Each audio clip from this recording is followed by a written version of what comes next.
দিয়েছি, ঘোড়ার লাফালাফি করে না, মনে আছে?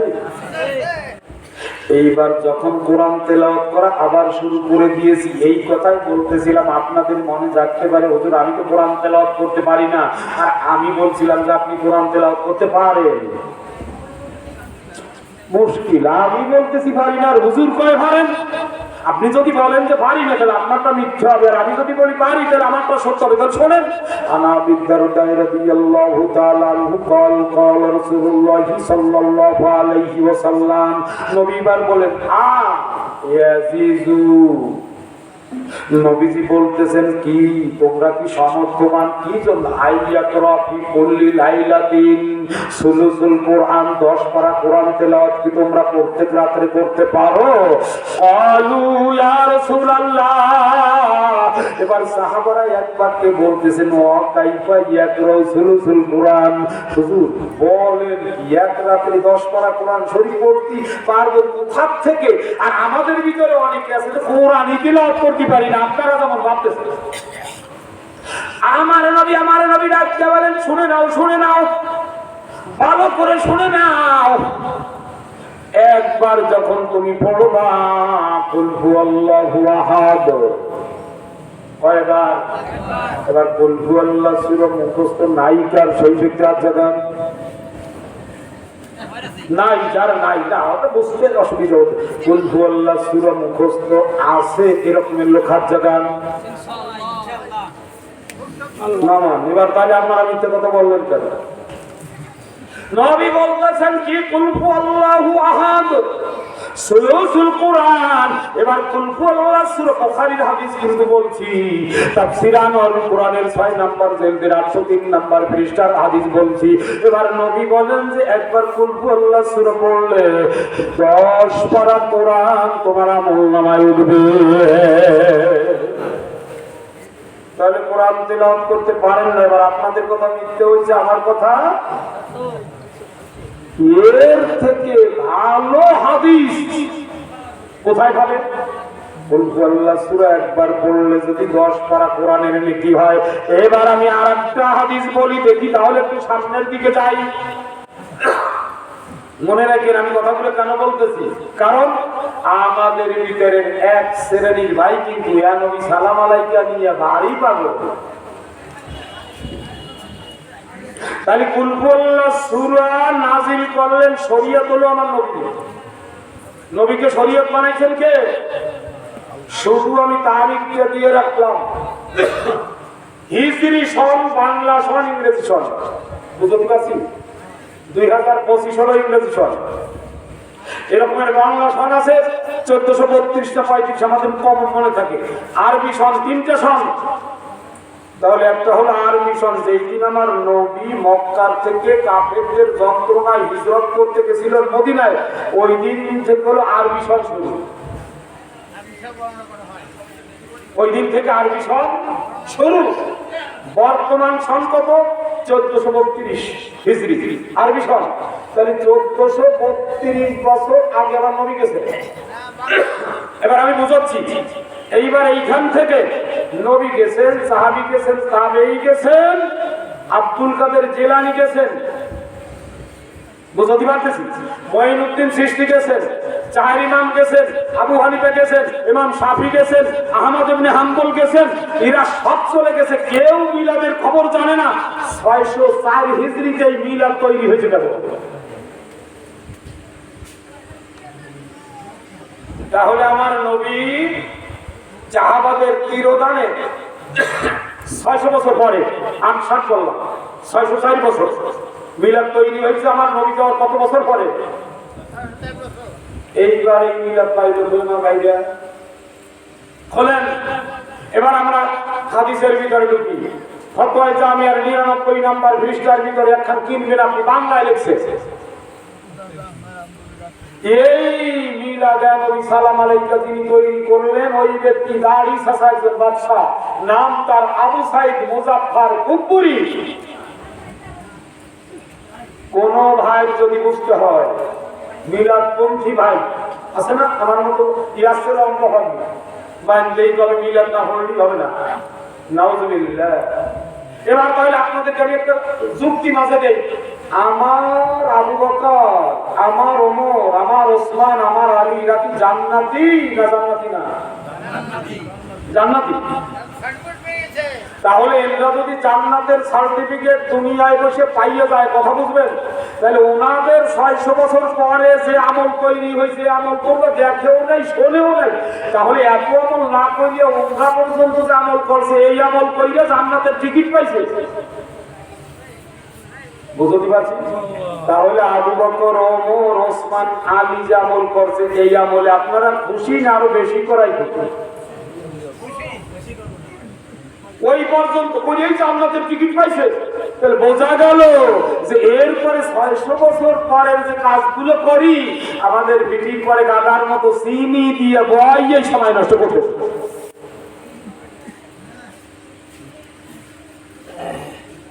এই ফাসেক বাদশা মিলাদ বানাইছে, আমি কেন আপনাদেরকে বলতেছি? কুসংস্কার থেকে যখন আপনি না উঠবেন, এবার খোলেন বুখারী, মুসলিম, মিশকাত শরীফ খোলেন। মান আহাদাসা ফি আমরিনা হাযা মা লাইসা ফাহুয়া রাদ্দুন। আমার নবী বলেন যে যেটা আমি করি নাই, আমার সাহাবারা বানায় নাই, এটা হলো প্রত্যাখ্যানযোগ্য, এটাকে বাদ দিতে হবে, নইলে তোমার ভিতরে বেদাত হবে। আর যখনই বেদাত হবে, তখন হাউজে কাউসারের পানি তোমাকে পান করানো হবে না। আস্তে আস্তে বোঝার চেষ্টা করো, এবার সামনের দিকে যাই। কিন্তু এইবার যদি তারপরেও যদি আপনি নবী পড়তে না চান বা পড়তে চান, আমার মতো যদি কোনো ব্যক্তি বলে যে নবী সালাম আলাইকা তুমি পড়লে যদি নেকি না হয়, তাহলে ওই গুনাহ সব আমার, তাহলে আপনি পড়বেন, আগে তারে কসম করাবেন। আমি যেমন আপনাদের মাঝে আল্লাহর কসম দিয়ে বলি, আল্লাহর কসম আমি কসম করি না, মিলাদ বর্তমান প্রচলিত নবী সাল্লাল্লাহু আলাইহি মিলাদ না পড়লে যত গুনাহ হবে, গুনাহ সব আমার। স্পষ্ট হয়েছে? এই মিলাদ না পড়লে যত পাপ হবে, এই পাপ আমি নিয়ে নিলাম। কিন্তু না পড়লে যে নেকি হবে, সব হবে, এগুলো আপনার। অসুবিধা আছে? আমি নিয়ে নিলাম, আপনার গুনাহগার ভয় আছে?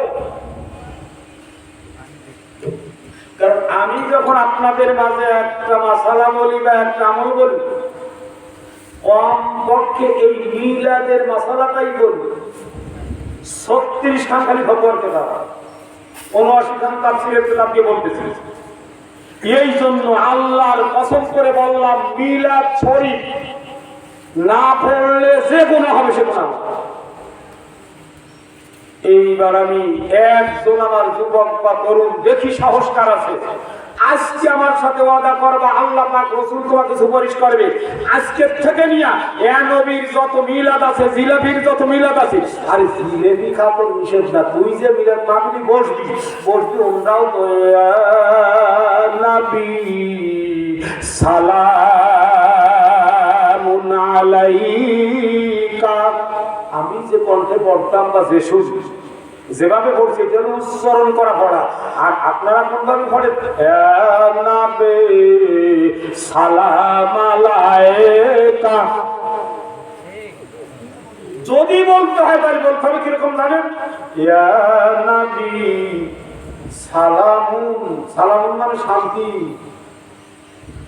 আলাইকা আপনার পরে অবতীর্ণ হোক। কিন্তু আপনার হতে পারেন ইয়া নবী সালাম আলাইকা মানে যত বস্তা আছে বসে গেছে, এগুলো সব মালাইকাকে গাড়িতে উঠুক।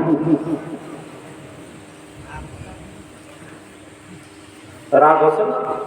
কষ্ট ভাইলে, আরে আপনি পয়লা গুনাহগার হবেন। আপনি জানাই গেলাম, আমি আপনাদের মাঝেই যে জানাই গেলাম, কোন পীর, কোন ওলি, কোন আলেম, কোন মুরিদ যদি বুঝতে চায়, তার বাড়িতে আমি যে বলবো, আমাকে ডাকবে, আমার কাছে আসবে, এখানে আসবে, আমি আসতে তাকে কিতাব খুলে দেবো, হাদিস খুলে দেবো। এরপরেও যদি কেউ করবে, আমি তো তার সাথে গুতগুতি বাজাচ্ছি। কিন্তু ইয়া নবী সালাম আলাইকা আপনি দেখান যে একটা নাকি কোনো জায়গায় লেখা আছে, আমি আপনার সাথে করবো। কিন্তু আমি প্রথম নাম্বারে দেখিয়ে দিয়েছি কুল হুয়াল্লাহু শুরু একবার পড়লে 10 পারা। এবার কুল হুয়াল্লাহু সূরা পড়তে কত সময় লাগবে? এবার জিলেবিও খাবে, আপনিও খাবেন, আপনার জিলেবি মানবে, সেটা মানতে যাবে না। এবার ও করবে কি, নবী সালাম আলাইকা পড়তে থাকবে, আর আপনি আস্তে আস্তে কুল হুয়াল্লাহু আহাদ মনে মনে করবেন। ও তো বুঝতেছে যে আমার সাথে গাল গলায় যাচ্ছে, তো জিলেবি তো খাওয়া যাবে না।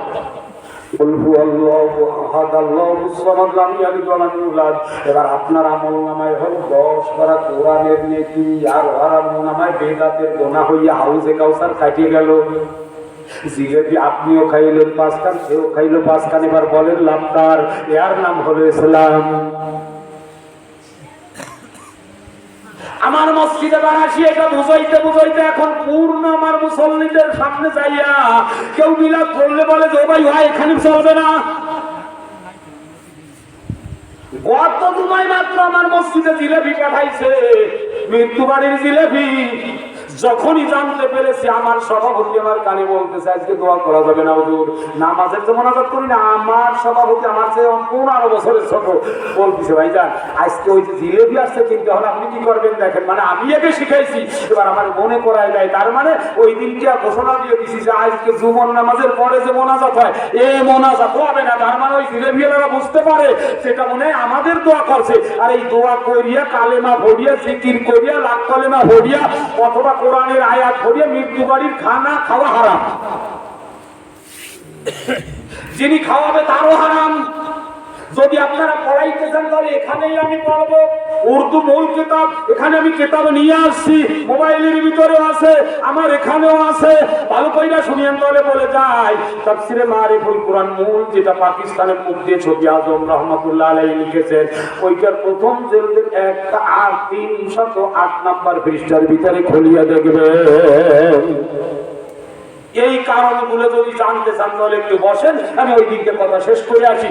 তবে মিলাদ নামক প্রচলিত যে মিলাদ আছে, কোন পীর হোক আর বাদশাহ হোক, একটা নেকিও হবে না, বরং মিলাদ যে পড়বে তাকে আল্লাহর নবী হাউজে কাউসারের পানি পান করাবে না। রাগ হলে জিলেবি খাওয়া কিন্তু বন্ধ করি নেই, তাই তো রাগ হওয়ার কোনো প্রশ্ন নেই। এইবার তাহলে আমি আরেকটা হাদিস যদি বলি ওদিকে তো যেতে পারবো না। এইবার আমার বন্ধুরা সহিহ হাদিস নাসাই শরীফের 114 নম্বর পৃষ্ঠার ভিতরে বলবো, আন আবি হুরায়রা রাদিয়াল্লাহু তাআলা আনহু قال, আবু হুরায়রা বলেন সামিয়া রাসূলান ইয়াকরাউ কুল হুয়াল্লাহু আহাদ, আমি আমার নবীর সাথে ভ্রমণে বের হইছি, তো এক ব্যক্তিকে দেখেই নবী বলতেছেন কি ক্বালা ওয়াজাবাত। আবু হুরায়রা বলেন কুলতু ইয়া রাসূলুল্লাহ, তখন আমি বললাম নবীজি ইনার পরে কি ওয়াজিব হইছে। এবার বিশ্ব নবী বললেন ওয়াজাবাল জান্নাহ, এই ব্যক্তির পরে বেশ ওয়াজিব হয়ে গেছে। ভালো কইরা শুনিয়েন। আবু হুরায়রা বলেন নবীজি এই ব্যক্তির পরে বেশ ওয়াজিব হয়ে গেল, কারণটা কি? এবার নবী বলেন আবু হুরায়রা তুমি কি শোনো নাই যে এই ব্যক্তি কুল হুয়াল্লাহ সূরা পড়ছে? আমি নবী শুনেছি কুল হুয়াল্লাহ সূরা পড়েছে। এবার একবার কুল হুয়াল্লাহ সূরা পড়ার কারণে এই ব্যক্তির পরে বেহেশত ওয়াজিব হইয়া গেছে। তে কুল হুয়াল্লাহর ওয়াজিব আছে কোনি কথা শুনেছিলেন? আজকে কুল হুয়াল্লাহর ওয়াজিব শুনুন।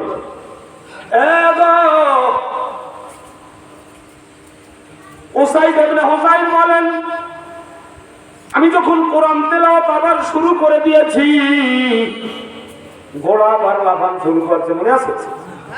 আবার আমি বন্ধ করছি, এবার আবার বন্ধ করিয়া এরপরে আবার আমি দেখি যে ঘোড়া লাফান বন্ধ হয়ে গেছে। তৃতীয়বার আবার যখন কোরআন তেলাওয়াত করা শুরু করেছি, ওই ঘোড়া দেখি আবার লাফালাফি করতেছে। এইবার আমি ভয়তে ভয়তে কোরআন তেলাওয়াত বন্ধ করিয়া দিয়েছি, আর কোরআন তেলাওয়াত করি নাই যে ওই ঘোড়া যদি আমার ছেলে হিয়ার পেটের পরে পাড়া দেয় তাহলে হয়তো মারা যাবে অথবা কষ্ট পাবে। এইবার আমি বাহিরে গেছি, বাহিরে যাইয়া দেখি আমার ওই বাড়ির চতুর্দিকে উঠোনে উঠোনে পথে ঘাটে এই শামিয়ানার মতো কারেন্টের বাতির মতো আলোগুলো চমক চমক করতেছে। আমি ওই আলো দেখতেছি, হঠাৎ করে দেখি ওই আলোগুলো সব উড়িয়া উড়িয়া চলিয়া যাইতেছে। হঠাৎ করে ফজরের আযান দিয়েছে, ফজরের নামাজকে আদায় করিয়ে নবীর দরবারে দৌড়াচ্ছি। সাহাবাদের কোনো কিছু জানার দরকার থাকলে দৌড়াতো কার কাছে?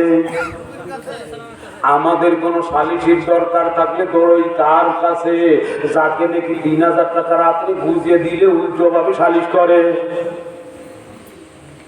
বুঝতে পারছি?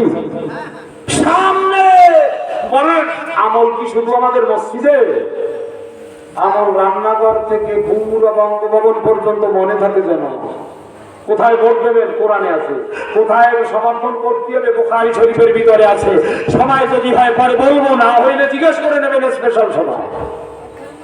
যেমন 1 নম্বরে কোরআনের সূরা নিসার 34 নম্বর আয়াত খুলে দেখেন, আর-রিজালু কাওয়ামুনা আলান নিসা, মহিলাদেরকে ভোট দেওয়া হারাম। একটা বলে দিলাম, মুখে এসে যাবে। কোরআন সূরা নিসার 34 নম্বর আয়াত, কাকে ভোট দেওয়া যাবে না? আপনি মোটে যদি খালি মহিলা ক্যান্ডিডেট হয় 3টা ভোট কাউকে দিবেন না, আপনার কোনো গুনাহ নাই। আমি বলে গেলাম নাই, হারাম কাজের ভিতরে যাওয়া নাই। আপনার স্ত্রীকে নিষেধ করবেন, ভোট দেওয়া লাগবে না, কারণ এখানে শরীয়ত নাই। বুঝতে পারছি? এইবার বুখারীর ভিতরে আছে ওদিকে থাক। এবার উসাইদ ইবনে হুযাইর বলেন, আমি নবীর দরবারে দৌড়াচ্ছি, দৌড়াইতে দৌড়াইতে নবীজির কাছে যখন গেছি, এবার নবীজি বলেন, উসাইদ রে দৌড়াও কেন? কয়, হুজুর আমার নবীকে তো আল্লাহ জানায় রাখছে জিবরাইল দিয়ে যে রাতে কি ঘটনা হইছে, জোরে কোন সুবহানাল্লাহ। উসাইদ দৌড়াও কেন? কয়, রাতে আমি কোরআন তেলাওয়াত করতেছিলাম, ঘোড়া লাফাইতেছিল, ওয়াজ করছি ঘোড়া লাফায় না, আবার তেলাওয়াত করি ঘোড়া লাফায়, আবার ওয়াজ করি ঘোড়া লাফায় না, আবার তেলাওয়াত করি ঘোড়া লাফায়। আমার ছেলের পরে পড়ে নাকি, এই ভয়তে আমি তেলাওয়াত বন্ধ করিয়া বাহিরে যখন গেছি, এবার দেখি তারকার মতো জ্বলতেছে। হঠাৎ কইরা আযান যখন দিছে, দেখি ওই তারকাগুলো কোথায় যেন উড়িয়ে যাইতেছে। ডাক দিয়ে কয়, উসাইদ ইবনে হুযাইর রে, বুখারী শরীফের হাদিস বলছি। নবী বলেন, জানো ঘটনাটা কি? কয়, হুজুর ঘটনাটা কি? কয়, ঘটনা তো তুমি যখন কোরআন তেলাওয়াত শুরু করো, আলিফ লাম মিম বলো, ওই যে তারকা দেখছিলে, হাজার হাজার লক্ষ লক্ষ তারকা তোমার উপরে আনাসে কানাসে আঙ্গিনায়, সব ছিল আমার আল্লাহর ফেরেশতা।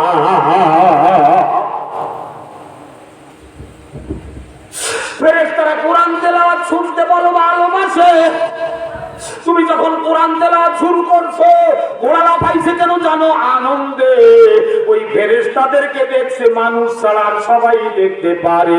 ওই ঘোড়া যখন ফেরেশতাদেরকে দেখছে যে তোমার বাড়ির আঙ্গিনায়, রান্নাঘরে, সব জায়গায় ফেরেশতা, এইবার ওই ঘোড়া খুশিতে আনন্দে লাফালাফি করেছে। তোমার ছেলের শরীরে একবারও ঘোড়া পাও দিত না। তুমি যদি ওই রকমের ভাবে ফজর পর্যন্ত তেলাওয়াত করতে, অন্যান্য লোক আসিয়াও দেখতে পারত যে ফেরেশতারা তোমার উপরে বসিয়া রয়েছে। তাহলে কি শান্তিকালীন মাহফিল এখানে পাইলেন না যে আমার নবী করতে বলছে? এখানে কোরআন তেলাওয়াত হচ্ছে আর লক্ষ লক্ষ ফেরেশতা এখন চতুর্দিকে। আমি বলি নাই মুসলিম শরীফের হাদিস শুনেন, তাহলে নবীজি আমার গায়ে বলেন, লা ইয়াকুতু কওমুন ইয়াযকুরুনাল্লাহ ইল্লা হাফাতুমুল মালাইকাতু ওয়া গাশিয়াতুমুর রাহমা। সেখানে কোরআনের আলোচনা হয়, হাদিসের আলোচনা হয়, চতুর্দিক দিয়ে লক্ষ লক্ষ ফেরেশতা দাঁড়িয়ে যায়। এবার তারা রহমতের চাদর আমাদেরকে ডাকিয়ে রাখছে, বলেন সুবহানাল্লাহ। এই হলো মাহফিল। এই মাহফিলটা বুঝাইতে গিয়ে যদিও সময়, ওরে আল্লাহ 11 প্রায় বাজে, আর আজকে আপনাদের কষ্ট দেওয়া যাবে না। আজকে মোনাজাত হবে, যেহেতু আগামী রজনীতে তো আবার আসতে হবে। এই মাহফিলের পর কোটা, তাহলে আগামী রজনীতে আসতে রাজি আছেন? একটা লোক বলেন যে আগামী রজনীতে আল্লাহ বাঁচায় রাখলে এখানে আসবেন। দেখি কি আসবেন সবাই। তাহলে আমি এবার আমার ভূমিকার সংক্ষিপ্ত ভাবে 2-1টা হাদিস বলে, আমাদের কি দরকার বলবো। একটা হাদিস কথা ছাড়া এবার হাদিস বলবো। প্রথম নাম্বার হাদিস বলতেছি বুখারী শরীফের 6 নম্বর পৃষ্ঠার ভিতরে, বুনিয়াল ইসলামু আলা খামসিন শাহাদাতু আল্লা ইলাহা ইল্লাল্লাহু ওয়া আন্না মুহাম্মাদান আবদুহু ওয়া রাসূলুহু ওয়া ইকামুস সালাত ওয়া ইতাউজ যাকাত ওয়াল হজ্জ ওয়া সাওমি রমাদান। প্রথম নম্বরের হাদিসখানা পড়লাম। আমাদের একটা ঈমান ঠিক করা লাগবে। এই যা কিছু সব কিছুর মূলে হলো ইমান ঠিক করা লাগবে। কি লাগবে? এই জন্য যা একখানা বলছিলাম সময় আর হবে না, 29খানা হাদিস তো দূরের কথা, একখানা বুঝাইতে গেছি। এইবার আয়াতখানা বলি, এইবার পড়েন বিসমিল্লাহির রহমানির রহিম। মাগরিবের পরে আর ফজরের পরে 19 বার পড়তে বলছি, আগেও পড়বেন। কয়বার? 19 বার যদি পড়েন, জাহান্নামের শাস্তি দেওয়ার জন্য 19 জন ফেরেশতা আছে, এই 19 জন ফেরেশতা আপনাকে শাস্তি দিবে না। সহজে বললাম। এরপরের হাদিস, এই হাদিসের ভিতরে হলো প্রথমে ঈমান আনতে হবে, এরপরে নামাজ পড়তে হবে, এরপরে রোজা রাখতে হবে, হজ করতে হবে, যাকাত দিতে হবে যদি সম্পদ হয়। নাম্বার 2, বুখারীর 7 নম্বর পৃষ্ঠার ভিতরে লা ইউমিনু আহাদুকুম হাত্তা তুনাফা ইলাইহি মিন ওয়ালিদিহি ওয়া ওয়ালাদিহি ওয়ান নাসি আজমাইন। যতক্ষণ নবীকে ভালোবাসা না হবে এতক্ষণ ঈমানদার হতে পারবে না। এই হাদিস ধরিয়া এবার ওরা পায়, মিলাদালারা পায় কি জানেন? যে নবীর পরে মহব্বত করার জন্য দলিলের দরকার নাই। কথা বুঝতে পারছি? দলিল ছাড়া কি মহব্বত হয়? তাহলে আমি ওই বন্ধুদেরকে বলবো যারা বলে যে নবীর পরে মহব্বত করতে দলিল লাগে না, তাহলে আমরা স্ত্রীর পরেও তো মহব্বত করি, করি কি করি না? তাহলে সরার রেশকি ছাড়া বউরি কি মহব্বত করা জায়েজ আছে? তাহলে বোঝা গেল সব সাথে কি লাগবে? দলিল। এইবার আমি আপনাদের এই কুলফু আল্লাহর দলিল শুধু আর একটা দলিল নেই। এবার বলি, নবীজির কাছে একদল লোক আসছে, গরিব মানুষ। তো হুজুর, ধনী হিসাবে তো আমরা নেকি করে ভারি না। কি করে ভারি না? কারণ আমরাও নামাজ পড়ি, ওরাও নামাজ পড়ে। বুঝতে পারতেছি? আমরাও রোজা রাখি, ওরাও রোজা রাখে, আমরাও ঈমান আনছি, ওরাও ঈমান আনছে, কিন্তু ওরা ভাগে নেকি করে যাচ্ছে কি? যাকাত দেয়, হজ করে, মাদ্রাসায় দান করে, ওয়াজে দান করে। আমাদের তো না। নবীজি ডাক দিয়ে বললেন, বুখারীর হাদিস বলতেছি, নবী বললেন তোমরা 5 ওয়াক্ত নামাজের পরে 33 বার সুবহানাল্লাহ বলবা। কয়বার? 33 বার আলহামদুলিল্লাহ বলবা। কয়বার? 33 বার আল্লাহু আকবার বলবা। 34 বার না, কিন্তু 34 বারে আরেক হাদিস জানো আগে কুতকুতি বাদান না, যে 33 33 34 আমরা করি। আর আপনাদের ওটাও ঠিক আছে, ওটা মুসলিম শরীফের ভিতরে, পরে লাগলে বলবো, কিন্তু আমি যেটা বলতে সেটি শোনেন। নবী বললেন 33 বার সুবহানাল্লাহ বলবা 5 ওয়াক্ত নামাজের পরে। কয়বার? 33 বার আলহামদুলিল্লাহ বলবা, 33 বার আল্লাহু আকবার বলবা।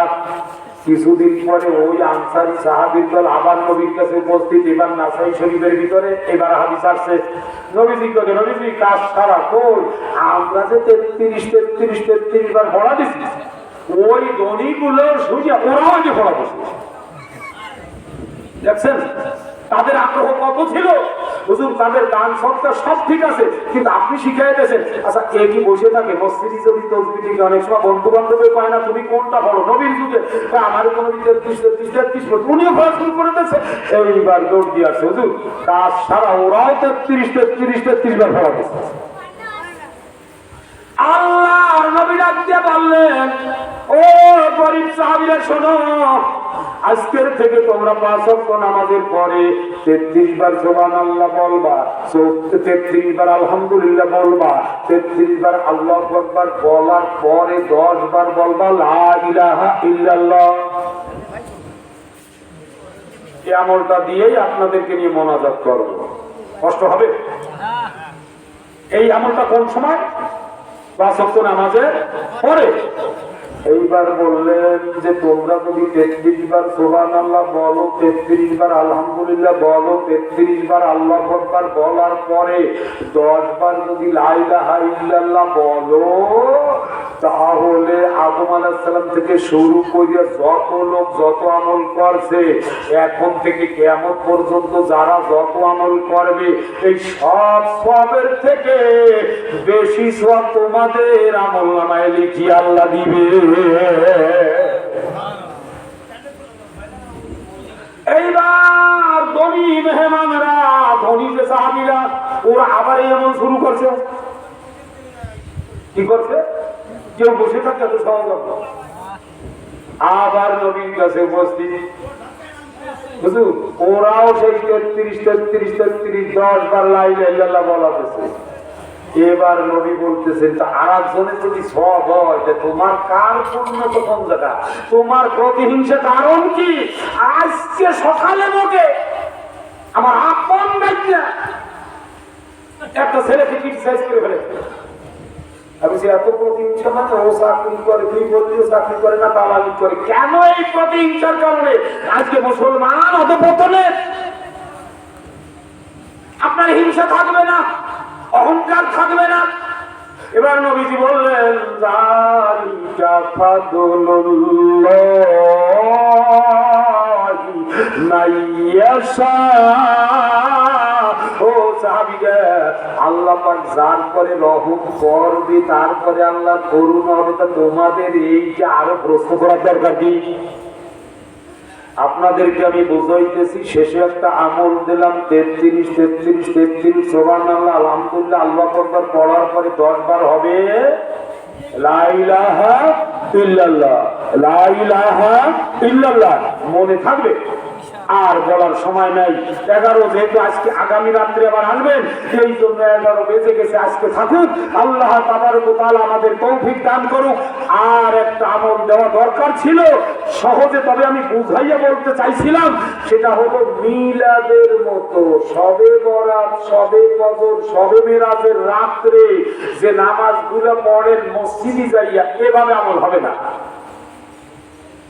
রাগ হলে বলেন শবে বরাতের রাত বৃহস্পতিবারের রাতে একই মূল্য, তাহলে শবে বরাতের রাত্রে যদি আপনার মসজিদে যেতে হয় তাহলে বৃহস্পতিবারের রাত্রে ওঠেন না কেন? এইবার ইমাম সাহেব বলে আজকে 18 রাকাত নামাজ পড়ো, 18 রাকাত নামাজ পড়ে মোনাজাত করি, তো বেদাত। 18-12 নাই। শবে বরাতের রাত্রে আপনার ঘরে বসে, আপনার দোকানে বসে, অথবা আপনার রান্নাঘরে বসে বা আপনার ঘরের ঘরে বসে আপনি 100 রাকাত পড়তে পারেন, পড়েন। 2 রাকাত পড়তে পারেন, পড়েন। কোরআন তেলাওয়াত করতে পারেন, পারেন। শবে বরাতের রাতে নামাজ পড়তে হবে, কোরআন তেলাওয়াত করতে হবে, রোজা রাখতে হবে, জিকির করতে হবে, এরকমের কিছু নাই। শুধু আছে শবে বরাতের রাতে মুমিনের পরে আল্লাহ রহমতের নজর দেয়। এই রহমতের নজরের 1 নাম্বার ব্যাখ্যা দেশে হলো যে মুমিনকে আল্লাহ কেন মাফ করে দেবে জানেন? ইয়াগফিরুল মুমিনা, মুমিনদেরকে আল্লাহ মাফ করে দেবে শবে বরাতের রাতে। শুধু এতটুকু আছে, আপনার নামাজ পড়তে হবে, রোজা রাখতে হবে, তেলাওয়াত করতে হবে, এরকমের কথা নাই। আবার আপনি নামাজ পড়বেন, রোজা রাখবেন, তেলাওয়াত করবেন, এরকমের কোনো অসুবিধা নাই, করবেন।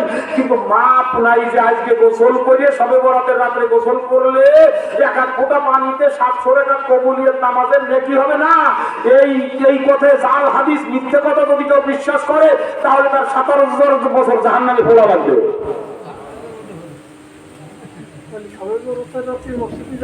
না,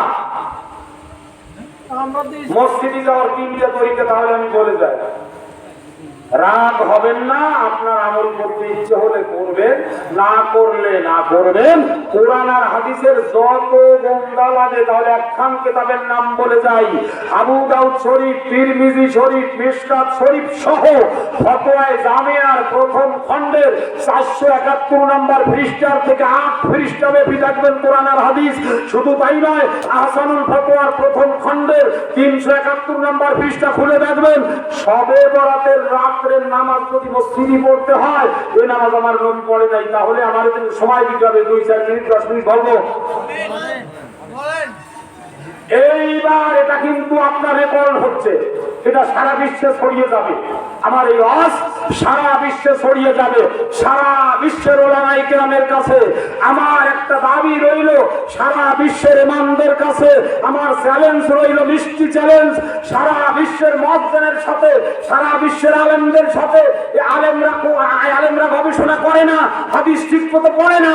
এই জন্য আপনার ইমাম, যারা আপনার ইমাম কত মশলা বলবে, 5,000 টাকা দিয়ে রাখেন ইমাম, 400 টাকা হলো কাঁচা মরিচের কেজি, 100 টাকা দিয়ে 1 পোয়া কিনতে, এই ইমাম কত লেহাপড়া ইমাম যে 5,000 টাকা আপনার অনেক থাকে, বোঝেন না? মাত্র 2 সপ্তাহ আগে ইমামের ঘটনা বলি, তাহলে জানাজা করছি আমি, এক জানাজা পড়াইছি বারাসিয়ার মাঠে। ও আপনাদের ভিতরে আছে, আগে রাগ হইয়েন না। যেগুলো আমি বলি চলে যে আমার মসজিদে গত জুমায় বলছি, হিন্দু মারা গেলে, হিন্দু যে ব্যক্তি হিন্দু আমরা দেখতেছি রামচন্দ্র নাম, এই যেই মারা যায় হি নারী জাহান্নামা খালিদিনা ফিহা, এই দোয়া পড়তে হয়। এটি আপনাদের দিকে প্রচলন না কেন? জাহান্নামের টেন্ডার আপনাদের দেশে নাকি আল্লাহ দেওয়া জাহান্নামে পাঠাবেন? সাদাবাজি শেখলেন কোন জায়গা? তার দেখছেন রামচন্দ্র নাম, নাম তার হিন্দু হতে পারে, সে রাত 3টার সময় আল্লাহর কাছে বলতে পারে, আল্লাহ সমাজের চাপে আমার নাম ঠিক রাখছি, কিন্তু তুমি এক রসুল এক, এটা আমি জানি। এবার যদি তুই মুসলমান, তাহলে আপনি জাহান্নামে পাঠাবার কেডা? বুঝতে পারছি? এইবার যদি আমি বুঝছি আপনার কথা, হিন্দু বৌদ্ধ খ্রিস্টান যদি মারা যায়, তাহলে আপনি যদি পড়েন তাহলে ইন্না লিল্লাহি, যে দোয়া আমাদের মারা গেলে পড়েন, এই দোয়া পড়া যাইবে, না পড়লে আপনার কোনো অসুবিধা নাই।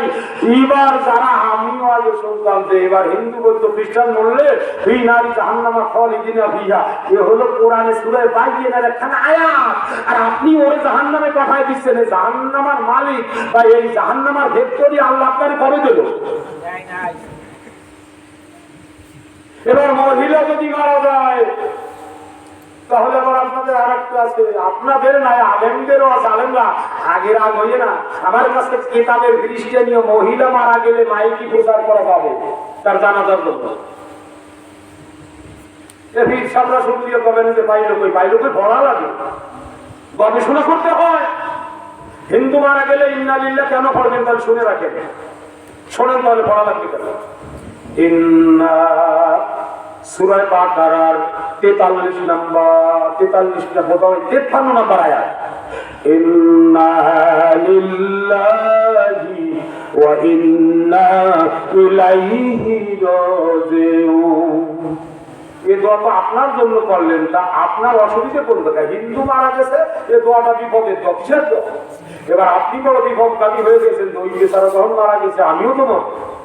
এবার আপনি বলতেছেন ইন্না, অবশ্যই আমি এর অর্থ বোঝেন, ইন্না লিল্লাহ, আল্লাহ আমি তো আপনার জন্য।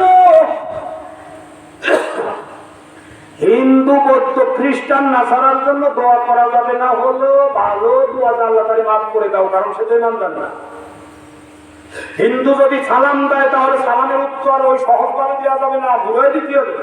হিন্দু যদি বলে আসসালামু আলাইকুম, আপনি বলবেন হাদাকাল্লাহ। হিন্দু যদি বলে আসসালামু আলাইকুম ওয়া রাহমাতুল্লাহ, আপনি বলবেন হাদাকাল্লাহ। এর অর্থ উত্তর এই হাদিসে আছে, আপনি বলবেন হাদাকাল্লাহ মানে আল্লাহ হিদায়াত করিয়ে মুসলমান বানান। এই সময় আপনার দোয়া করা যাবে না যে ওয়ালাইকুম আসসালাম ওয়া রাহমাতুল্লাহ, তোমার পরে বরকত নাযিল হোক, এটা আল্লাহ নিষেধ করছে। যতক্ষণ ইমানদার না হয় তার জন্য দোয়া করা যায়। এই জন্য হিন্দু বৌদ্ধ খ্রিস্টানদের আপনি আগে সালাম দিলে আপনি ফাঁসে কবিতা করা হবে আপনার, কারণ সালাম মানে দোয়া করা। বুঝতে পারছি? এইবার হিন্দু মারা গেল, আপনি পড়তেছেন ইন্না লিল্লাহি ওয়া আল্লাহ আমি আপনার জন্য, এটা কার জন্য দোয়া করা হবে? নিজের জন্য। এইবার বললো ইন্না লিল্লাহ, আমি আপনার জন্য, ওয়া ইন্না ইলাইহি রাজিউন, আর আমি আপনার কাছে আসবো, আমাকে ক্ষমা করে দেন। এই দোয়া কার জন্য করা হলো? নিজের জন্য। ফকিহুল মিল্লাত, ওই কিতাবের নাম যদি মসজিদ ইমাম আলেমরা থাকো, ফকিহুল মিল্লাত 12 খণ্ডে এই কিতাবটা আসছে বসুন্ধরীর ইফতা বিভাগ থেকে। এই কিতাব পড়ে দেখবা, হিন্দু মরলে ইন্না লিল্লাহ দোয়া পড়া যাবে। এবার সব পীরাই আলেম মুয়াজ্জিনের উল্টো হয়ে যাবে না? এই জন্য আমি আপনাদের কাছে বিতর্কিত হলেও কিছু করার নাই, হক কথা আমার বলিতেই হইবে। এইবার একজন মহিলা মারা গেল, মারা দিয়ে গোসল করে দাফন কাপড় পরাইয়া এবার রাখছেন। এবার মাইকি বললো যে অমুক মহিলা মারা গেছে, এরপরে কারো যৌন চিন্তা হয়, বলে নাউযুবিল্লাহ। এ তো জানাজার জন্য দাওয়াত দিয়েছে, লোক বেশি এসে দোয়া করবে, এজন্য মহিলা মারা গেলে মাইকে প্রচার করা যাবে। যদি কোন আলেম, কোন পীর, কোন মৌলানা, কোন ইমাম, কোন মুয়াজ্জিন বলে আমার কাছ থেকে ফোন নিয়ে কমপক্ষে 5খানা দলিল নেবেন, আগে ওই কিতাব উনি পড়িয়েছে, তারপরে আপনারা নিষেধ করবে। তো জানাজা করছি, যে কথা বলতে গেছি, মোরদার খাট কাঁধে উঠে না, হায় হায় হায় রে, কি করবো? কয় শেখছো কোথায়? শুনছি যেখানে। এবার ওই খাট কাঁদে নিয়ে কালেমা পড়ো, শরীফ পড়ো, ধরে ধরে আসো, লা ইলাহা ইল্লাল্লাহ পড়ো। বলেন কি বলেন না? এটা না যায়, এটা না যায়। যদি পড়িতে হয় একা একা মনে মনে আস্তে আস্তে পড়িতে হবে আর হাঁটিতে হবে। এটা আমার নবী পড়েন নাই, পড়িতে বলেন নাই, সাহাবারা পড়েন নাই, পড়িতে বলেন নাই, সাহেব ইমাম পড়েন নাই, তাহলে আপনি তো নূতন শরীয়ত হতে পারেন না। বুঝতে পারছি? মোরতার খাট কাঁধে নিয়ে জোরে জোরে শব্দ করিয়া কালেমা শরীফ পাঠ করা বেদাত নাজায়েজ। একটু মনে রাখবে। আর একটা বলবো, কই এগুলো তো সব আপনাদের আরে পিরোজপুর আজ করতে গেছি, পিরোজপুর হয়েছে শিক্ষাদলের বাজার ছিলেন মনে হয়, যেখানে খালি গোল মোটে। আরে আমি বললে পারি নাই, কেবল মাত্র বলছি যে চায় না মাঝে দাঁড়াইয়া জাতু দোয়া ভরা বেদাত। এই যে বড় গোল জামার লোক আমার মুখে ডাইন করে জন্মে ভক্ত আগের থেকে, উনি উঠিয়েই জামা কাছাতি কাছে হাঁটা শুরু করেছে। বলবো ঘটনাটা, ওনার ছেলে একজন মুফতি, ওনার ছেলে। এইবার আমি জানতেছি না, আমাকে খালিশপুর দাওয়াত দিয়েছে, উনি ওই মাদ্রাসায় থাকেন।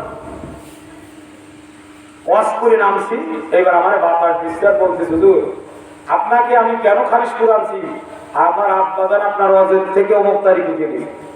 আমি বলছি ও আপনার আব্বানিকে আমার মনে আছে, আমার সামনে দিয়েছে, আপনি যখনই বলছেন ইন্ডিয়ার জাতি বড় যাবে না, তাই নামাজের এটা দোয়া না, উনি কয় যে ওলা 18 আলে আর ওয়াজ মধ্যে শুনি নেই, আমি বাড়ি গেলে আমার যে বলছে সেই আমি জিজ্ঞেস করছি যে সে কি ওয়াজ করছে, এই জন্য আপনার মাদ্রাসায় দাওয়াত দিছে। আল্লাহু আকবার, আপনাকে তো আমি আগের থেকে চিনি, কিন্তু এবার আমার পুরো সন্দেহ বাঁধছে আব্বার কথায়। এইবার আমার আব্বারে যে আমি বুঝতে পারবো, উনি ঠিক মতো বলতে পারে নাই। এ হলো প্রথমে খারাপ লাগবে, অনেক সময় আমলের পরে যদি লাঠি খাড়া করে দেওয়া হয়। আমি মোটরসাইকেল চালাই যাওয়ার সময় যদি গাছের টাকা দিয়ে ফেলায়, ও মোটরসাইকেল দাঁড়ায় পড়বে কি করবে না? কিন্তু গাছ দেশে কেন জানেন? আমার উপকারের জন্য। হুজুর সামনে গর্ত, আপনি দেখেন না, এখানে হলো কাল গাছ হচ্ছে, ওই ভাইকে ঘুরিয়ে যাচ্ছি হবে, এই জন্য আপনার গাছ ফেলাইছি। এবার সে আমার উপকার করলো না অপকার? কিন্তু প্রথমে তো রাগ এতে আমি অস করে যাচ্ছি, এই গভীর রাতের সামনে গাছ ফেলালো, ও কি ডাকাতি করতে গাছ ফেলালো নাকি? প্রথম তো রাগ হবে, পরে যেই খুলে বলছে সেই তো আমি খুশি করে জড়ায় ধরবো কি ধরবো না। আর একটা ঘটনা বলি, রংপুরে বলবো, এই জাতি রংপুর বলে আসছি, রংপুর বলে আসলে এইবার যে মাদ্রাসায় যে আমি থাকি নাসিরের মতো, তার নাম শামসুল হক, ওই মাদ্রাসায় যে আমি থাকি।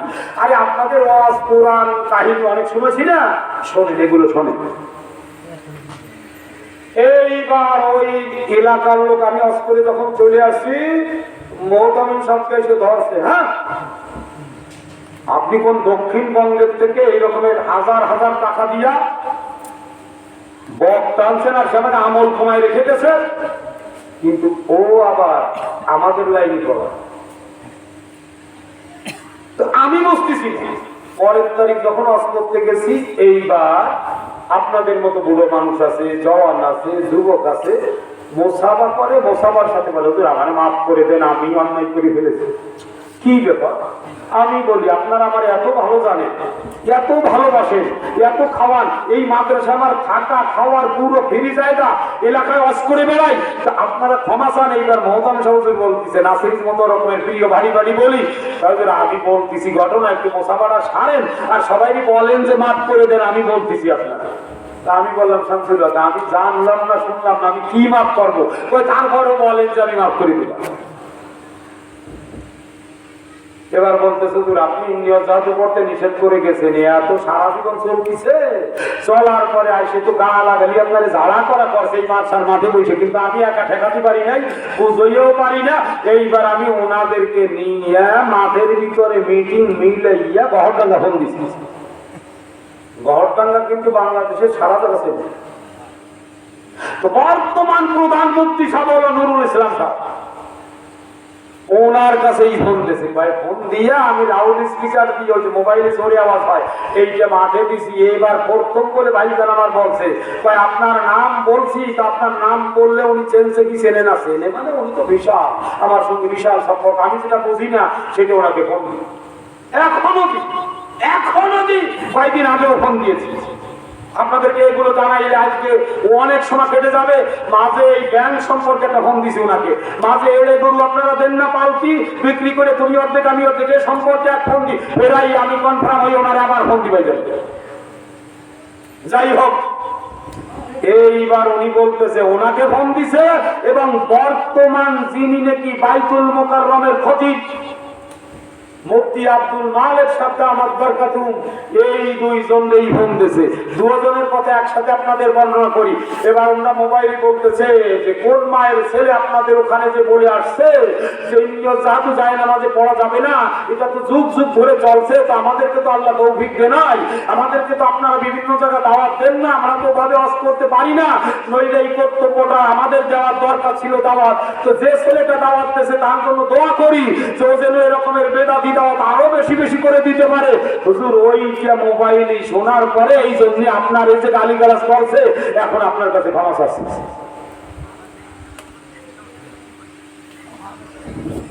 এইভাবে দিয়ে আপনাদেরকে আরো একটু শিখায় যাব। এখানে ঈদের নামাজ পড়েন? ঈদের নামাজ হয়?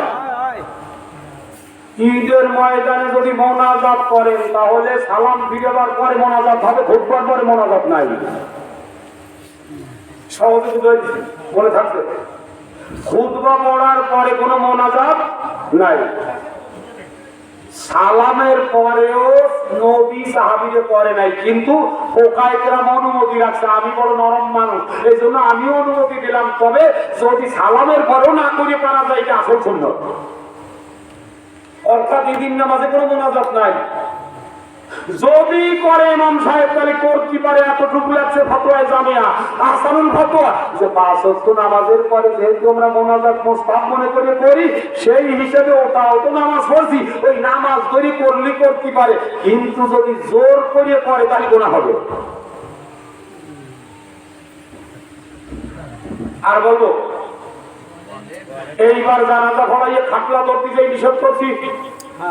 এইবার কবরস্থানে যাইলেই মোনাজাত করবে। মোনাজাত করা যায় কবরে রাখার পরে, যদি করে নফল ভাবে, কিন্তু জোর দিয়ে করলে পাপ হবে।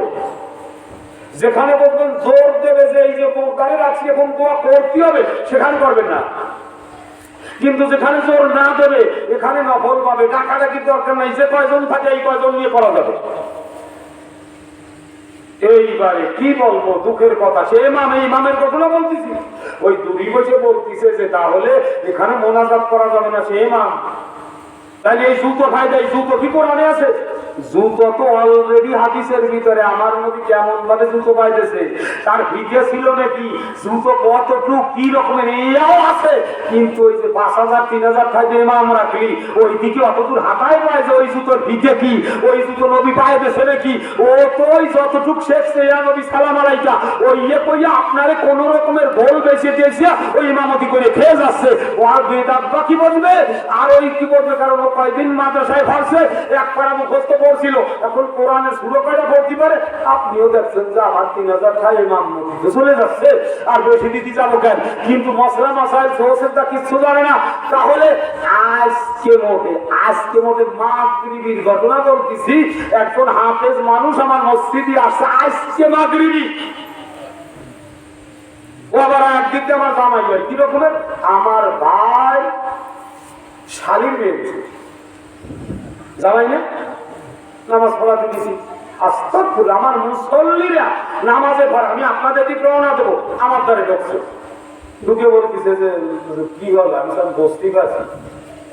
এখন ও তো জামাই হয়, নতুন মানুষ আসছে, বাড়ি আসি তারপরে দেখবারি কি করছে জানেন, আত্মাহিয়াতু অর্থাৎ তাশাহুদটা পড়িয়ে শেষ করতে পারি না, সালাম ফিরেছি। তো সালাম ফিরাইলে আমি মনে করছি বাস্তব যেটা, যে তাশাহুদ পড়ে সালাম ফিরে তো সোসেটা দেবে, আমি মনে করছি যে কোনো ভুল হয়েছে, সোসেটা দেবে। এইবার যেই দাঁড়াইছি, যদি আমি অনা বুঝি যে ও শেষ করতেছে, তাহলে তো কোন রকমের, যখন বসবেন যে ইমামের পিছিয়ে ভরিয়ে পারেন নেই, ওর যে তারাবির সময় দেখবেন ওরে ঠেলার ঠেলা, আপনি বসছেন খালি 28 মিনিটই যদি 20 রাকাত আর হলো 9 রাকাত 29 রাকাত নামাজ পড়ে, তাহলে এটা কি নামাজ হয় না তামাজ হয়, এটা হিসাব করবে। আমার মুসল্লিদেরকে নিয়ে আমি 1 ঘন্টা অথবা 1 ঘন্টা 5 মিনিটই তারাবির নামাজ পড়াই, তাতেও আমি মনে করি যে তাড়াতাড়ি হয়ে যাচ্ছে। 29 রাকাত 1 ঘন্টা বা 1 ঘন্টা 5 মিনিট, তাও শুনে পড়ি ছোট ছোট।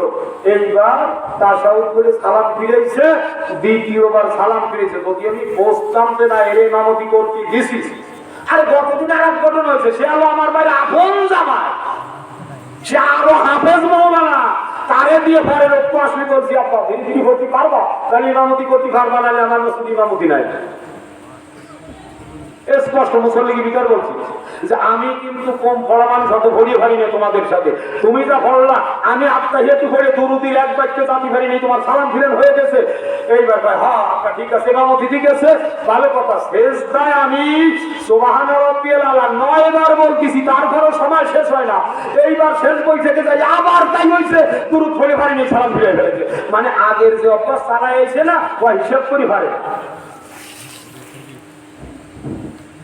এবার আমি আপনাদের মাসালাটা বলে দিই, যদি কোন ইমাম শর্টে গাইড দেয়, বলছেন যে শর্ট, তখন আপনি আত্মাহিয়াতুটা পুরো পড়া ওয়াজিব, দুরূদ শরীফ পড়া সুন্নাত। তো এইবার যখন বলবেন যে সুন্নাত আদায় করতে গেলে দুরূদ পুরো পড়তে পারবো না, তখন ছোট দুরূদ কাছতে পড়বেন সাল্লাল্লাহু আলাইহি ওয়াসাল্লাম। এবার দোয়া মাসুরা তো পড়তেই পারবে না দুরূদটা পড়লে, এবার শুধু বলবেন আল্লাহুম্মা বিরলি, অন্য যে গুনাহ হয় ইমামের হবে আপনার আদায় হয়ে যাবে। আল্লাহুম্মা বিরলি, আল্লাহ আমাকে মাফ করে দাও, মানে দোয়া মাসুরা, মানে দোয়া করা হয়ে গেছে, দুরূদ সাল্লাল্লাহু আলাইহি ওয়াসাল্লাম দুরূদ শেষ। আত্মাহিয়াতুটা পুরোপুরি পড়বেন, যেহেতু তাশাহুদ পড়া হলো ওয়াজিব। এরপরেও যদি তাশাহুদ পড়ে না পারা যায়, তাহলে ইন্তেজামিয়া কমিটি আস্তে করিয়া রুমে নিয়ে বলবেন, বাবাজি আপনার হিসাবে আমরা নামাজ পড়তে পারি না, যেহেতু আপনি বড় আলেম চালু মানুষ, আপনি চলে যান, আমরা আর একজন লোক রাখি, ভদ্রভাবে কোনো বেয়াদবি না করিয়া বিদায় দিয়ে আপনার ইমাম রাখবে। বুঝতে পারছি? নামাজি যদি আপনার পড়তে হয়, বলেন কুলুক করতে আপনার কষ্ট হচ্ছে কি হচ্ছে না? হচ্ছে। আর একজন কি করতেছে, সেও কুলুকে 2 বাড়ি দিয়ে কিন্তু তার শেষ। আর আমরা ভালো কি ভাবতেছি না, ওদিকে টিস্যু ধরছি অথবা ঢেলা ধরছি, ওখানে প্রায় কাটতেছে 2 মিনিট, এরপরে পানি নিচ্ছি, এরপরে উজু করিয়া, এরপরে যদি আপনার নামাজটা না হয়, আরে বাদ অনুয়ালা যা করে করবে।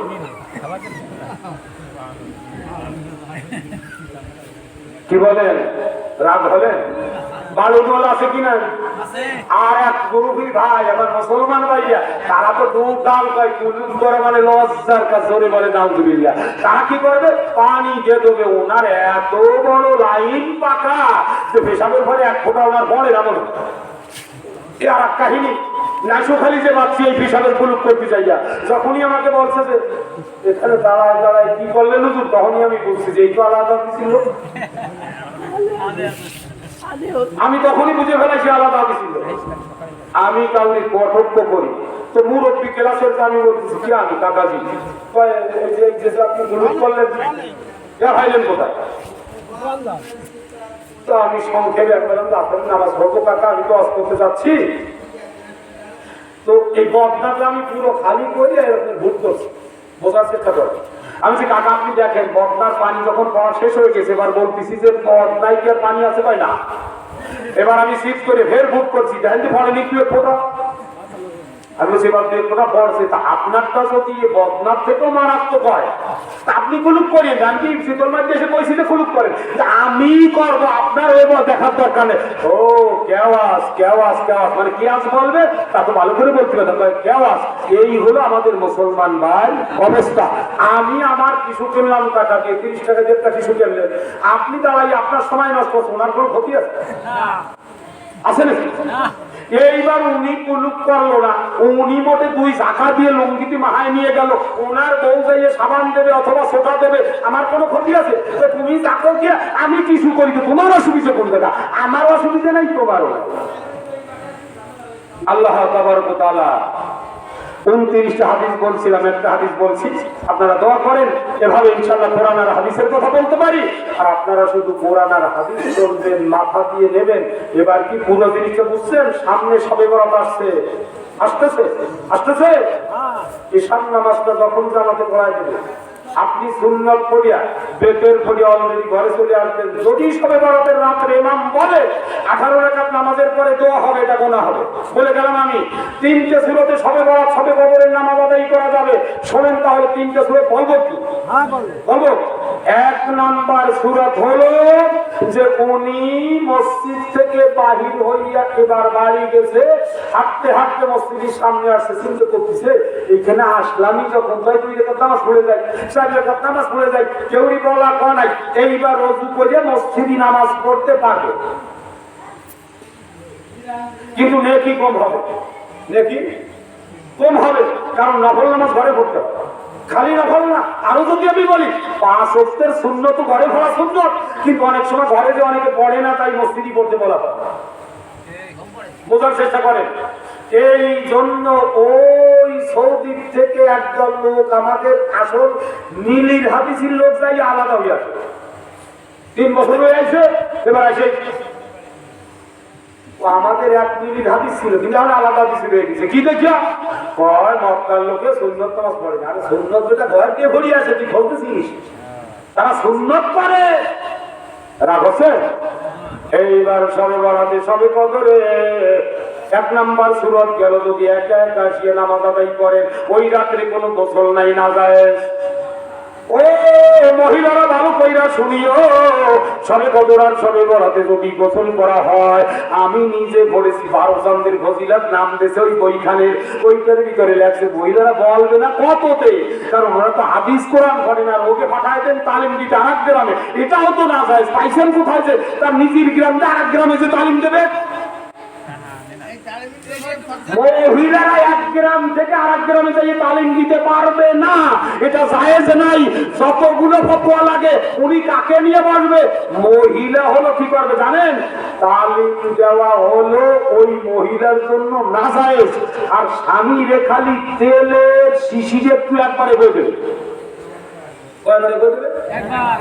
কোরআন মাজিদের 22 পারা, সূরা নাম্বার 33, সূরার নাম আহজাব, আয়াত নাম্বার 33, মহিলা হলো ওয়াকরনা ফি বুয়ুতিকুন্না ওয়ালা তাবাররাজনা তাবাররুজাল জাহিলিয়াতিল উলা।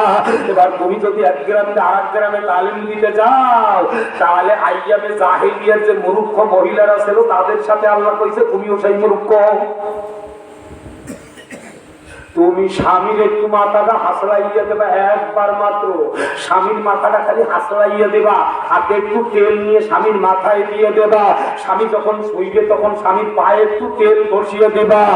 এবার তিরমিজি শরীফের হাদিসের ভিতরে আমার নবী বলেন, এই অবস্থায় যদি তোমার ইন্তেকাল হয় তাহলে তুমি মহিলা জান্নাতি। কিন্তু তুমি আরেক গ্রামে তালিম দিতে গেলে তোমার কপাল জাহান্নামে লেখা।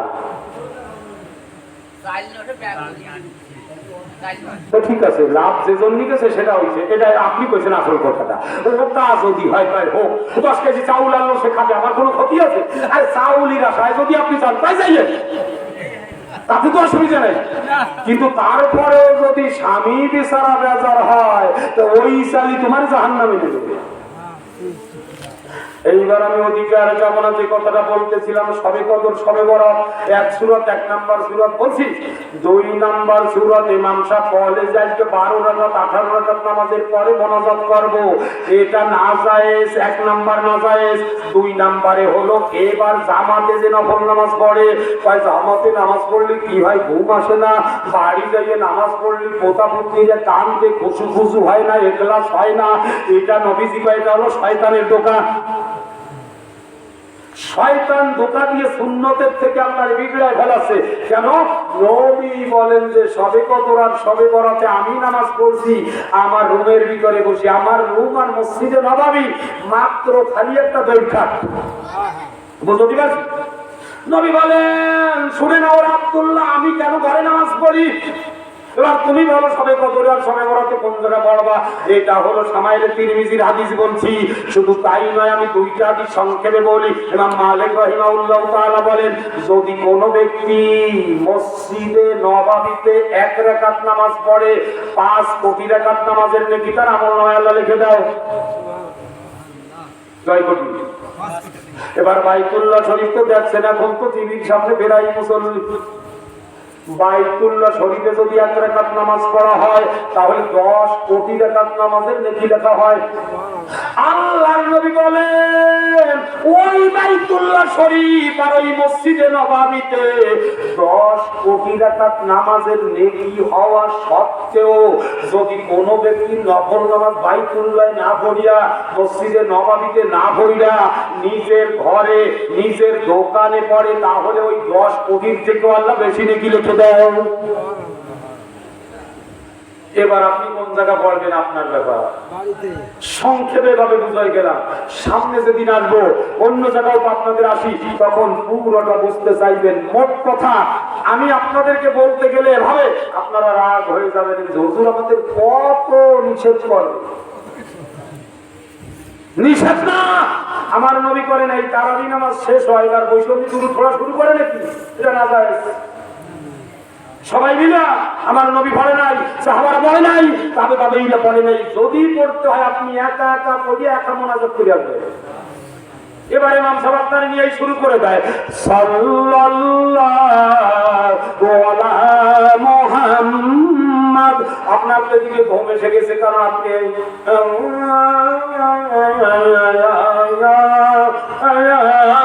এবার নবীর সাথে ব্যঙ্গানু হলো নাকি?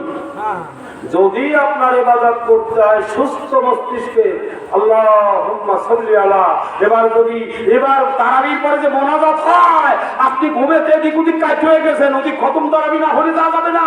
আবার মোনাজাত হচ্ছে, এবার ইমাম সাহেব মোনাজাত করে আর আপনি মোনাজাত ধরে আল্লাহ বলে আমার সাথে বেয়াদবি।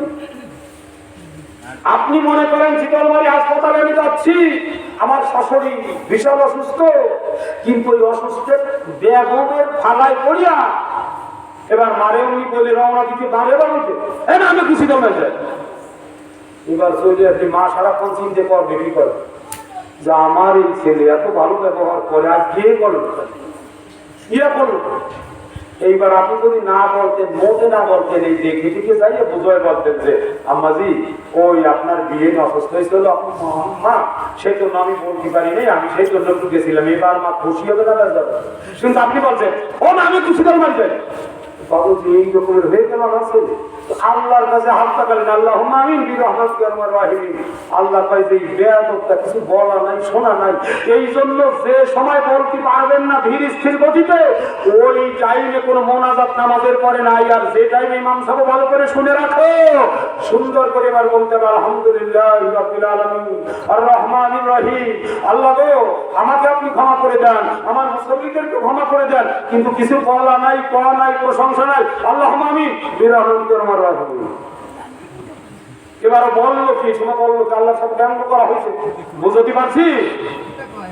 তাহলে কি আপনি বুঝতে পারছেন? এবার যে ব্যক্তি বলবে বাহককে লা ইলাহা ইল্লাল্লাহ, এর সাথে মোনাজাত করে করবেনই না। এই বাহককে লা ইলাহা ইল্লাল্লাহ বলে মোনাজাত শেষ করা না যায়। মোনাজাত শেষ করতে হবে হলো আমিন অথবা দুরূদ পড়িয়া সাল্লাল্লাহু আলাইহি ওয়াসাল্লাম আমিন। যদি দেখি কেউ দুরূদ পড়িয়া আমিন দিয়ে মোনাজাত শেষ করে, এইবার তার সমস্ত দোয়া আল্লাহ কবুল করে নেয় মিশকাত শরীফের ভিতরে। আর যদি বাহককে লা ইলাহা ইল্লাল্লাহ দিয়ে মোনাজাত শেষ করে, এটা আমার নবী করে নাই, সাহাবারা করে নাই, এর ইবাদত কবুল হয় না, বরং তার বিদআতের গুনাহ হয়। আজকে পর্যন্ত থাকুক। তাহলে বোঝা গেল শবে বরাত, শবে কদর, শবে মেরাজ ইবাদত হবে কোথায়? বাড়িতে। ফরজ বেতের সুন্নতের পরে সব করতে পারবেন, একা একা করতে হবে, দল ছাড়া। এক কথা বলতে হবে, এক কথায় বুঝতে পারছি, দল ছাড়া। মসজিদে দল বেঁধে শবে বরাতে শবে কদরে যে কোনো নফল ইবাদত করা যাবে না। হ্যাঁ, এবার আরেকটু বলে যাই, মাঝে মাঝে করা যাবে, যেমন নাকি আপনাদেরকে নিয়ে যদি আরেকটা বলে যাই ইফতারের সময়। হ্যাঁ, এইবার ইফতার করার একটু আগে হাত জায়গায় ইমাম সাহেব জব্দের একটা মোনাজাত দেয়, এটা বেদাত। একা একা করতে হবে, একা একা একা একা।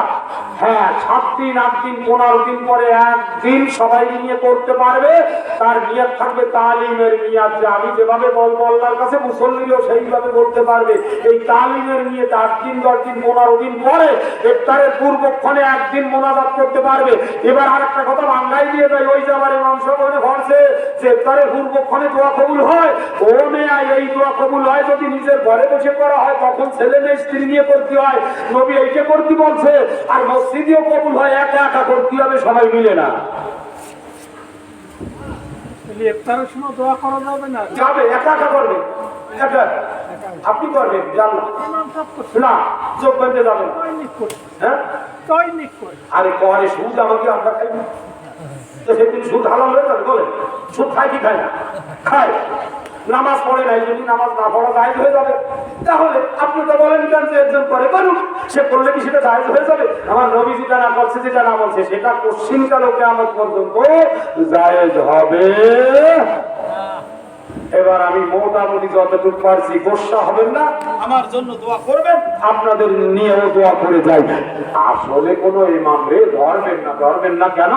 দেখেন ইমাম না শুধু ইমাম, দেখা গেল হাফেজ অথবা কারি। আরে কারি হাফেজ বাদ দেন, বড় বড় মাওলানা আমরা মনে করি ও গবেষণা করে না, কিতাব দেখে না, হাদিস দেখে না, পাশ করার পরে খালি চাকরি নিয়ে ধান্দা। তো যত সময় চাকরি করতে হয়, এত সময় ক্লাসের বই পড়তে হয়, এত সময় তো মুক্তির বই পড়া যায় না, হাদিস দ্বিতীয়বার পড়া যায় না। কিন্তু তার মানিজ্যের পাশাপাশ যদি মশলা বলিতে দর দিয়ে যাচ্ছে না, শাসাই কমে এনেছে, ও কি ভরছে ঠিক মতো ভর্তি পারে নাই। এই জন্য ওই একটা কয়ে পেয়ে যায়, ঠিক হলিও পারে না হলিও পারে। ওই বুড়ির কাছে আম হয়েছে, ঢেলাসের কাছে ঢাই দিলাম, যদি একটা লাগে ভরলো, না হলি না ভরলো। বুঝতে পারছি? ওর বেসর যদি কলেজে লেকচার দিয়ে যায়, রাত্রে ভরিয়ে দেওয়া লাগে, খোঁজ দিয়ে দেখে। একজন আলেমের 24 ঘন্টার 8 ঘন্টা কমপক্ষে জাস্টিফাই করতে হবে, ফাঁকে ফাঁকে দেখতে হবে, এখানে কি ওখানে কি ওখানে কি। আন্দাজে মাসালার কারণে হলো আমাদের ভিতরে এত সমস্যা। আর আলেমরা তো অলস হয়েছে, কিছু পড়বে না, শুনবে না। আর একজনের তা শুনলে আরো গরম হবে অবস্থা। আল্লাহ তাবারক ওয়া তাআলা আমাদের হেফাজত করুন, বলেন আমিন। যুগ যুগ ধরিয়া যেগুলো বলছে, এগুলো চলতেছে কি চলতেছে না? মিলাদ চলতেছে কি চলতেছে না? চলতেছে, মিলাদ চলতেছে। মৃত্যুবাড়ির খাওয়া যুগ যুগ ধরে চলতেছে কি চলতেছে না? হয়তো বলা লোক ছিল না, অথবা পড়া লোক ছিল না। এখন যদি আপনারা বোঝেন যে আপনারাই তো টুপি মাথায় রাখেন, তাহলে আমি আপনার কিছু বলবো না। আপনার যার কথা ভালো মনে হয় যে তার কাছে একটু শুনিয়ে এসে আমল করি, করবেন, না করলেই না করবেন, আমার বলা শেষে বলে গেলাম। আল্লাহ তাবারক ওয়া তাআলা আমাদের আমল করার তৌফিক দান করুক, জোরে বলেন আমিন। আল্লাহুম্মা আমিন। এই যে 11:30 রাখছেন, 11টা শেষ করবো, 11:30 বেজে গেছে। এবার সুন্নতি তরিকায় আমি হাত লাগাচ্ছি, দেখেন আল্লাহুম্মা আমিন বলে হাত লাগানো বিদআত বলে গেলাম। তিরমিজি শরীফের 185 নম্বর পৃষ্ঠা, দ্বিতীয় জলদের ভিতরে ওলামায়ে কেরাম বলে গেলাম, হাদিস দেখে লইও আল্লাহুম্মা আমিন বলে মুনাজাত করা বিদআত, না জায়েজ। এটা নবী করে নাই, সাহাবারা করে নাই। নবী কিভাবে করছে? আলহামদুলিল্লাহি রাব্বিল আলামিন, সমস্ত প্রশংসা আল্লাহ তোমার, আল্লাহর প্রশংসা করিয়া হাত লাগাইতে হবে। এরপরে বলতে হবে আসসালাতু ওয়াসসালামু আলা সাইয়্যিদিল আমবিয়া ওয়াল মুরসালিন, অথবা সাল্লাল্লাহু আলাইহি ওয়াসাল্লাম। এরপরে বলতে হবে আল্লাহ তোমার নবীর পরে তুমি কি বরকত নাযিল করো। এরপরে নিজের জন্য প্রথম দোয়া করতে হবে, এরপরে আব্বা আম্মার জন্য, এরপরে দাদা দাদি নানা নানি, এরপরে শ্বশুর শাশুড়ি, এরপরে পুরো উম্মত, এরপরে দুরূদ বলি, আমিন বলিয়া শেষ করলে এই দোয়া কবুল হয়। প্রথমে একটা জিনিস তাহলে মনে রাখেন, আল্লাহুম্মা আমিন এরকমের বলিয়া মুনাজাত শুরু করা বিদআত। সহজে একটা মনে রাখতে পারলেন। আর শেষে বাহককে লা ইলাহা ইল্লাল্লাহ অথবা কালেমায়ে তাইয়্যিবা লা ইলাহা ইল্লাল্লাহু মুহাম্মাদুর রাসূলুল্লাহ এই বলে মোনাজাত শেষ করা, এটাও না যায়। মোনাজাত শুরু করতে হবে আলহামদুলিল্লাহ বলে।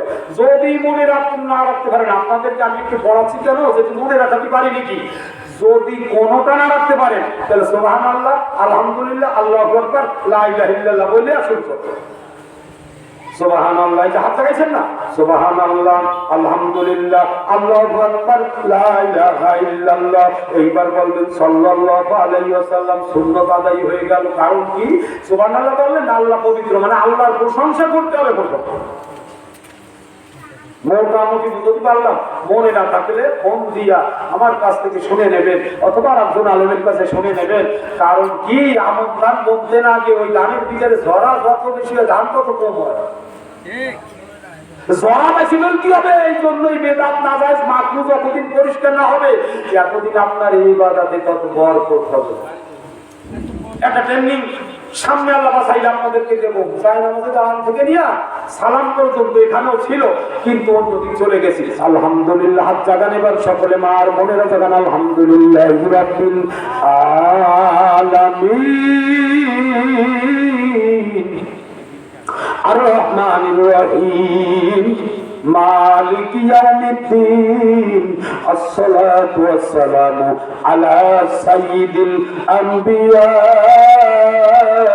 ওয়াল মুরসালিন রব্বানা ইগফির লি ওয়ালিদাইয়া وللمؤمنين والمؤمنات والمسلمين والمسلمات يوم يقوم الحساب আয় আমার দয়ার মাওলা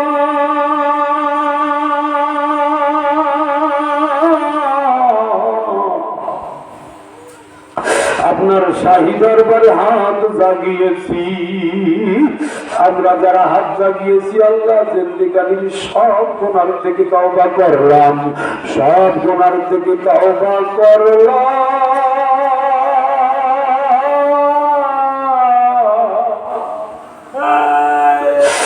যত শিরক জীবনে করেছি, যত বেদাত করেছি, যত হারাম করেছি, যত মাকরুহ করেছি, সব গুনাহ থেকে আজকে তওবা করিয়া কথা দিলাম আর জীবনে কোনদিন গুনাহ করব না। ও আমার মাওলাকারী,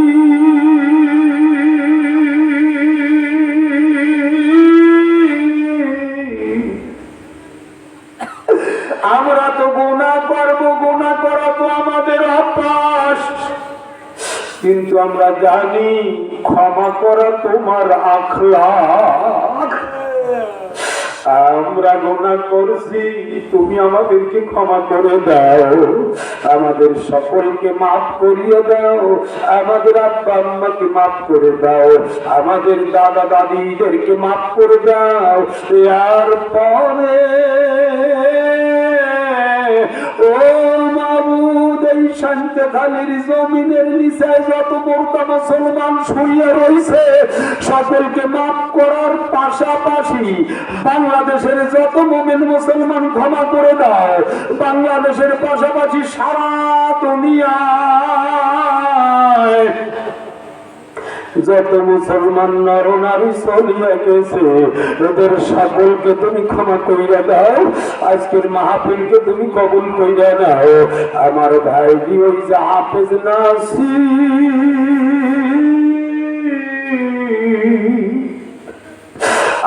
আরে সেই বহুদিন ধরিয়া ভাইজান কয় আপনি তো আসবেন। আজকেও সকালে ফোন দিয়েছি আবেদ সাহেব নাসির উদ্দিন, আবহাওয়ার অবস্থা কি কয় যেরকমের হয় ভাইজান সময় মতো চলে আসবেন। আহা, তুমি তাকে আরো সম্মান বাড়াইয়ে দাও, আরো আমলদারি বানাইয়ে নাও। আল্লাহ যতদিন জীবিত থাকে তুমি এই মাদ্রাসার খেদমতে তুমি রাখিয়ে দাও। এরাও ভালোবেসে ফেলেছে, মাদ্রাসার উন্নতি হয়েছে। এইভাবে সমস্ত আলেম ওলামা হাফেজ কারীকে তুমি কবুল করে নাও, এইভাবে আমাদের সকলকে কবুল করে নাও।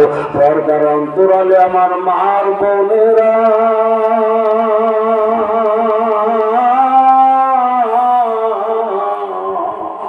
এদেরকে কবুল করে নাও। যারা চাউল দিয়ে, টাকা দিয়ে, পয়সা দিয়া হঠাৎ করে একদিন আমার দরজার কাছে দেখি এই শান্তিকালীর মাদ্রাসার দুইটা ছাত্র, আমি কণ্ঠ শুনিয়া টাকা নিয়ে বাইরে হইয়া এবার যখন হাতে দিয়ে বলছি তোমাদের বাড়ি কোথায়, কোথার থেকে আসছো, এবার শুনি শান্তিখালী মাদ্রাসার ছাত্র। আমি বলছি আব্বুর আমাকে চেনো? কয় হ্যাঁ আপনাকে চিনি।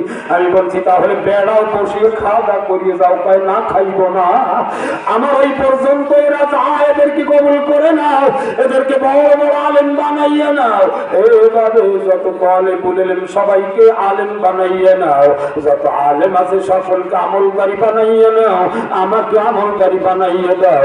না যায় হারাম বেদাত থেকে আমাদেরকে পরিষ্কার করিয়ে সুন্দর আমল করার তৌফিক দান করিয়ে দাও। ও মাবুদ, একটা দোয়া করিয়ে শেষ করব। আমার আব্বাজি আম্মাজি, ওই যে আমার আব্বাজির লোক এখানে আছে, বন্ধু বান্ধব, আমার বড় ভাইয়েরও একজন স্যার এখানে আছে, ওই আমার আব্বা আব্দুল কুদ্দুস শেখ, আমার মা সোনাই বিবিকে এই মুহূর্তে তুমি জান্নাতুল ফেরদাউস দাও। জান্নাতুল ফেরদাউস দিতে হবে, দিতে হবে, দিতে হবে। যদি তুমি না দিবা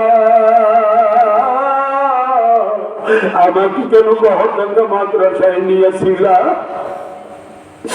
আর একটা তো মনে পড়ে গেল, আমার আব্বাজি কলিজার টুকরো আমার মাহাদি হাসান সেই মাহফিলে বসে আছে, আর জামাতে দহমে পড়ে, ও আল্লাহ আমার তো আর কেহ নাই তোমার কাছে, এত বলি আর তো কাউকে দিতেছ না, জানি না কিসের ভিতরে মঙ্গল। আমার এই কচি বাচ্চা মাহাদি হাসানকে তুমি বড় আলেম বানাইও না। একে যদি তুমি আলেম না বানাও সিলসিলা কে জারি রাখবে? আমার এই কোরআন কে পড়বে? আমার এই হাদিস কে পড়বে গো? আমার ভাইদেরকে নিয়ে দোয়া করিয়ে যাই, তোমার ওই বাচ্চা আমার মাহাদি হাসানকে তুমি বড় আলেম ফাজিল আলেম বানাইয়ে নাও। আমার মাওলা,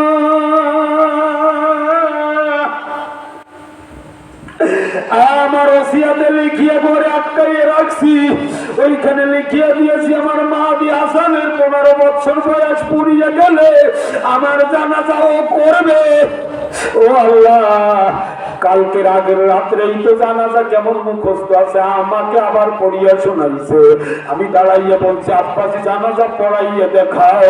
ও জানাজা পারে, সবকিছু তো শিখছে, কিন্তু ওকে এখন বড় আলেম বানাইয়া নাও। আবারও তোমার কাছে বলি,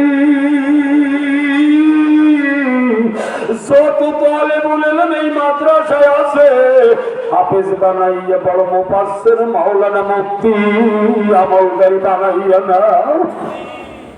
يا أرحم الراحمين يا أرحم الراحمين يا ذا الجلال والإكرام يا ذا الجلال والإكرام।